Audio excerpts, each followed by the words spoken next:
नमस्कार। राजस्थान के इतिहास में कुछ राजाओं की कहानियां बड़ी सीधी सादी होती हैं, लेकिन कुछ शासकों की कहानियां इतनी उलझी हुई होती हैं कि यकीन करना मुश्किल हो जाता है। आज हम मारवाड़ जोधपुर के एक ऐसे ही शासक महाराजा अभय सिंह की बात करने वाले हैं। उनके राज में शौर्य और त्रासदी की दो बड़ी घटनाएं एक ही साल में घटी, जो आज तक याद की जाती हैं। चलिए उनके इस मुश्किल और बहुत जरूरी चैप्टर को समझते हैं। सोच कर देखिए, एक ही साल 1730 और एक ही राजा। साल के एक हिस्से में वो एक ऐसा हीरो बनता है जिसकी गाथाएं गाई जाती हैं, और उसी साल उसी के राज में एक ऐसी भयानक घटना होती है जिसे सुनकर आज भी रूह कांप जाती है।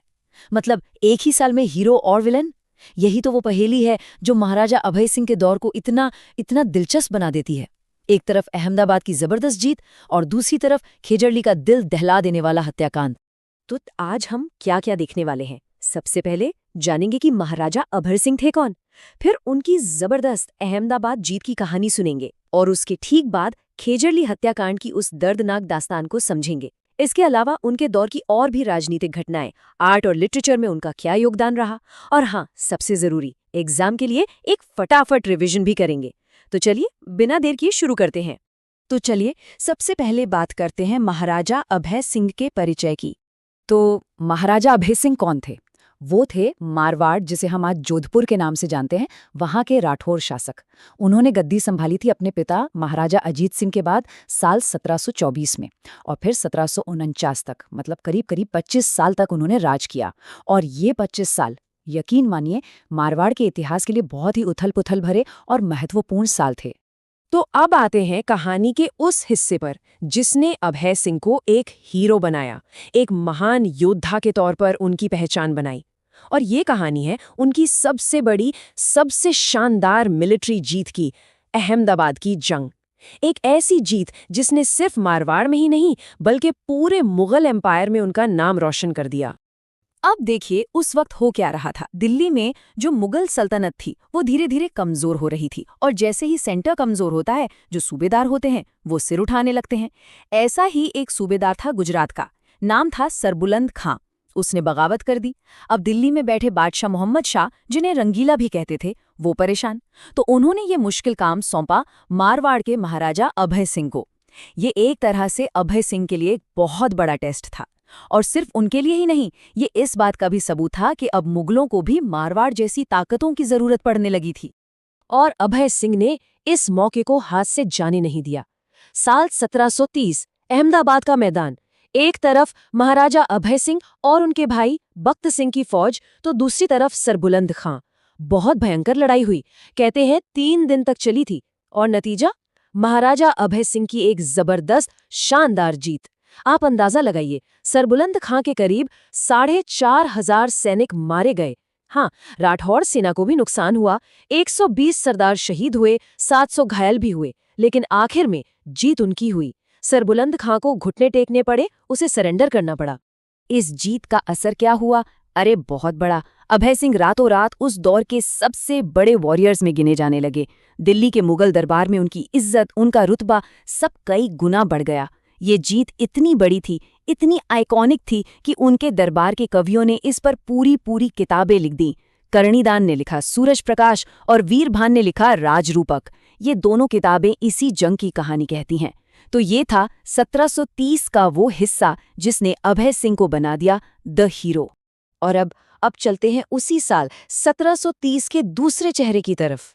एक ऐसी घटना जो अभय सिंह के नाम के साथ एक काले धब्बे की तरह जुड़ गई। ये कहानी जीत की नहीं है, शौर्य की नहीं है। ये कहानी है एक भयानक भयानक त्रासदी की, जिसे दुनिया आज खेजड़ली हत्याकांड के नाम से जानती है। तो हुआ यूं कि महाराजा जोधपुर में एक नया आलीशान महल बनवा रहे थे। अब महल बनाने में चूना तो लगता ही है, और उस चूने को पकाने के लिए चाहिए थी ढेर सारी लकड़ी, मतलब ईंधन। तो महाराजा ने अपने एक अफसर गिरधर दास भंडारी को ऑर्डर दिया कि जाओ लकड़ी का इंतजाम करो। अब गिरधर दास भंडारी अपनी टुकड़ी लेकर कहाँ पहुंचा? पास के एक गांव खेजड़ली में। ये गांव खिजड़ी के पेड़ों से भरा हुआ था। लेकिन एक बहुत बड़ी बात थी, खेजड़ली गांव में रहते थे बिश्नोई समाज के लोग, और बिश्नोई समाज के लिए पेड़ पौधे जानवर ये सिर्फ प्रकृति नहीं है, ये उनके लिए पूजनीय है, भगवान का रूप है। खासकर खेजड़ी का पेड़। तो जब गांव वालों ने देखा कि सैनिक कुल्हाड़ियों लेकर पेड़ काटने आए हैं तो वो सामने आ गए। उन्होंने शांति से इसका विरोध करना शुरू किया और इस विरोध की मशाल थामी हुई थी एक बहुत ही बहादुर महिला ने, जिनका नाम था अमृता देवी बिश्नोई। इसके बाद जो हुआ ना, वो इतिहास में हमेशा हमेशा के लिए दर्ज हो गया। प्रकृति के लिए इंसान के प्यार और बलिदान की ये शायद सबसे बड़ी मिसाल है। जब सैनिकों ने अमृता देवी की एक न सुनी तो वो जाकर एक खेजड़ी के पेड़ से लिपट गईं और उन्होंने कहा, इस पेड़ को काटने से पहले तुम्हें मुझे काटना होगा। शाही हुक्म के घमंड में चूर उन सैनिकों ने सच में उन पर कुल्हाड़ी चला दी। अमृता देवी को शहीद होते देख गांव का एक एक इंसान, बच्चे, बूढ़े, औरतें, सब पेड़ों से लिपटते गए और अपनी जान देते गए। 1, 2, 10 नहीं, पूरे 363 लोगों ने पेड़ों को बचाने के लिए खुद को कुर्बान कर दिया। ये आंकड़ा, ये नंबर आज भी दिल दहला देता है। अमृता देवी के वो शब्द आज भी गूंजते हैं, सिर साटे रूख रहे तो भी सस्तो जान। मतलब अगर एक पेड़ को बचाने के लिए सिर भी कटवाना पड़े तो ये सौदा सस्ता है। सोचिए, ये सिर्फ एक लाइन नहीं है, ये बिश्नोई समाज की फिलॉसफी है, प्रकृति के लिए उनके बेइंतहा प्यार और बलिदान का प्रतीक। जब इस कत्लेआम की खबर महाराजा अभय सिंह तक पहुंची तो कहा जाता है कि वो भी कांप उठे। उन्हें अपनी गलती का एहसास हुआ, बहुत पछतावा हुआ। उन्होंने फौरन पेड़ों की कटाई पर रोक लगाने का हुक्म दिया और बिश्नोई समाज से माफी भी मांगी। देखिए, ये घटना बेशक एक बहुत बड़ी त्रासदी थी, लेकिन इसने आने वाली पीढ़ियों को एक रास्ता दिखाया। जो बाद में हम चिपको आंदोलन देखते हैं ना, उसकी प्रेरणा कहीं न कहीं इसी बलिदान से मिली थी। और आज भी उस महान बलिदान को याद करने के लिए राजस्थान सरकार हर साल अमृता देवी बिश्नोई वन्य जीव संरक्षण पुरस्कार देती है। अच्छा, तो अहमदाबाद की जीत और खेजड़ली हत्याकांड, ये तो 1730 की बात हो गई, लेकिन इनके अलावा भी अभय सिंह के राज में और भी बहुत कुछ हुआ था। चलिए उस पर एक नज़र डालते हैं। ये टाइमलाइन उनके पूरे 25 साल के शासन को समझने में मदद करेगी। देखिए, 1724 में वो राजा बने। 1730 का साल तो हम देख ही चुके हैं, कितना नाटकीय था। फिर आता है साल 1741, एक और बड़ी जंग, गंगवाना का युद्ध। लेकिन इस बार दुश्मन कोई बाहरी नहीं था, ये लड़ाई थी घर के अंदर ही। उन्होंने अपने ही सगे भाई बख्त सिंह के खिलाफ ये जंग लड़ी थी। मतलब सिंहासन के लिए भाइयों में लड़ाई, ये उस दौर की राजपूत सियासत के कड़वी सच्चाई थी। और आखिर में 1749 में उनका निधन हो गया।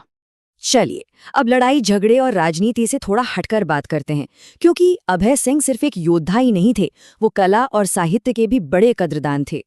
और हाँ, ये जो अब हम बताने जा रहे हैं, ये एग्जाम के पॉइंट ऑफ व्यू से बहुत बहुत इंपॉर्टेंट है। इसको ध्यान से सुनिएगा। अभय सिंह के दरबार में 2 बड़े विद्वान थे।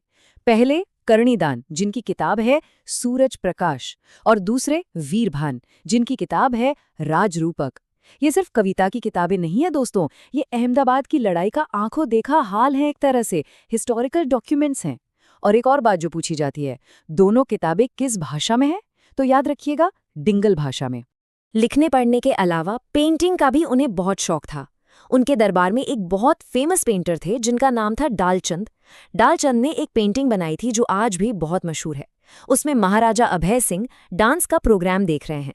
वो पेंटिंग हमें उस जमाने के कल्चर, दरबारी जिंदगी और मारवाड़ स्कूल ऑफ पेंटिंग के बारे में बहुत कुछ बताती है।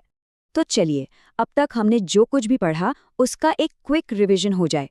एग्जाम के लिए ये सबसे जरूरी हिस्सा है। चलिए फटाफट मेरे साथ दोहराइए।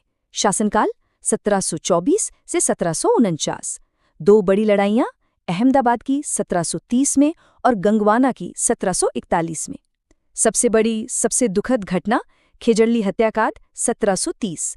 2 दरबारी कवि और उनकी किताबें, कर्णीदान का सूरज प्रकाश और वीरभान का राजरूपक। पिता का नाम महाराजा अजीत सिंह और फेमस पेंटर कौन था? डालचंद। बस ये पॉइंट्स याद रख लिए तो काम हो जाएगा। चलो अब देखते हैं कितना याद हुआ। कुछ प्रैक्टिस क्वेश्चन हो जाए। पहला सवाल स्क्रीन पर है। 1730 में सर बुलंद खान को हराकर पूरे गुजरात पर कब्जा किसने किया था? बहुत आसान है, याद कीजिए। बिल्कुल सही, इसका जवाब है महाराजा अभय सिंह। अहमदाबाद की जीत उन्हीं के नाम है। अगला सवाल लिटरेचर से। राजरूपक किताब किसने लिखी थी? अभी अभी रिवीजन में भी बताया था। इसका सही जवाब है वीरभान ने। और याद है ना, भाषा कौन सी थी? डिंगल। और टॉपिक अहमदाबाद की लड़ाई। और अब आखिरी सवाल, ये उस घटना से जुड़ा है जिसे हम कभी नहीं भूल सकते। अमृता देवी बिश्नोई और खेजड़ली हत्याकांड किस मारवाड़ राजा के समय हुआ था?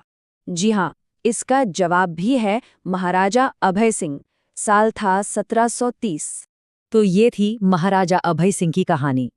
एक ही सिक्के के दो पहलुओं की तरह, एक तरफ जबरदस्त जीत का सहरा तो दूसरी तरफ एक भयानक त्रासदी का दाग। इतिहास हमें यही सिखाता है ना, कि चीजें हमेशा ब्लैक एंड व्हाइट नहीं होती। उम्मीद है इस कहानी को समझने में आपको मजा आया होगा और आपके एग्जाम के लिए भी ये हेल्पफुल रहेगी। और भी डिटेल्ड नोट्स और ऐसे ही कंटेंट के लिए हमारे चैनल को सब्सक्राइब करना मत भूलिएगा और टेलीग्राम ग्रुप भी जरूर ज्वाइन कर लीजिए। मिलते हैं अगले सेशन में। धन्यवाद।